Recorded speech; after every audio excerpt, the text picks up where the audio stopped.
Okay guys, so for today we're going to cook a Chinese cabbage roll or cabbage roll, and here are the ingredients. This is actually siomai inspired. So for the things that we need, this is Chinese cabbage. Mostly ang ginagamit ng tao is yung cabbage talaga natin or repolyo na nabibili sa palengke, but this is the one that I want kasi mas flexible siya, bumalot.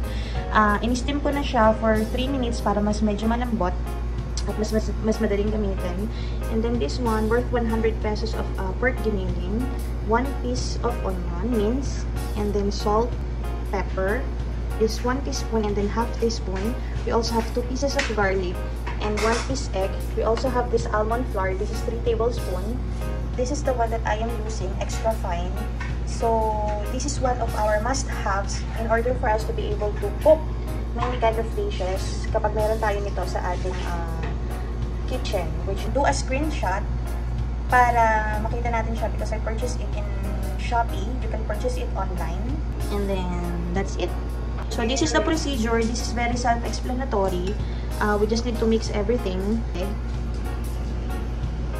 Onion, garlic, and then our black pepper and salt, and then our almond flour.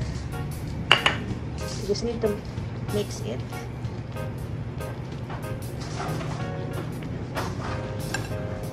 So, ito na po yung magiging itsura niya.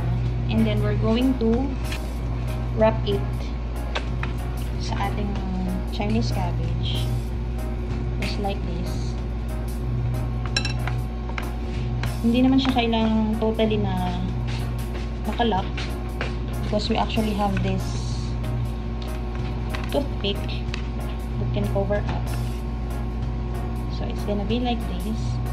And then like that. It's okay kung buka siya dito kasi once na na-steam na siya, maluluto na yung karne sa loob and magiging firm na siya. And then we just need to do everything for the rest of the vegetable that we have. And then fill it up with our pork giniling with a mixture, with a keto mixture. Okay guys, so ito na po yung outcome ng ginawa natin pag-wrap kanina. 10 cabbage rolls. Nakagawa po tayo ng 10 pieces. We actually have some extras. Pwede naman natin siyang gamitin. Ilalagay lang natin sa tabi ng ating steamer. And then, we can actually eat this as well. Because we're going to make our dip sauce later. It's just the same thing as with siomai. Yung toyo, chili sauce. We also have that calamansi and bawang. But what I will be using is not the Silver Swan soy sauce, but the coco aminos. So, we just need to put everything here.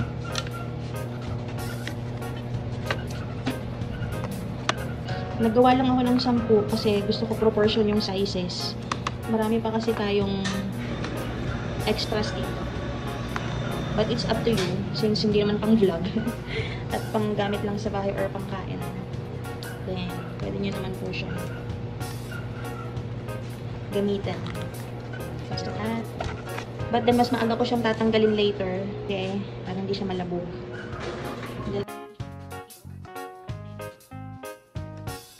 Wait for like 10 to 15 minutes or more if you want. Okay, so we need to check now. So, ayan, luto na siya because it's firm already. I actually removed the excess cabbage earlier. So, just put it on the plate and ready to serve. Right, so ito na po ang ating finished product. My God, nakakagutom. It's so yummy. Ito yung ginawa ko na coco aminos with chili. Hindi ko lang siya nilagyan ng fried bawang.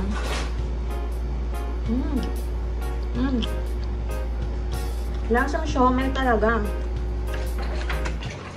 Grabe. Pwede na to dun sa dumplings. Ang sarap.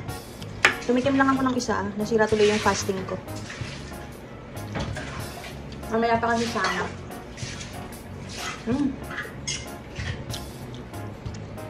Masarap siya guys. As in. Try nyo. Not because I'm the one who cooked, but it's really very delicious. Okay, so ito na po ang ating keto cabbage roll in pork. Siomai inspired. Bye!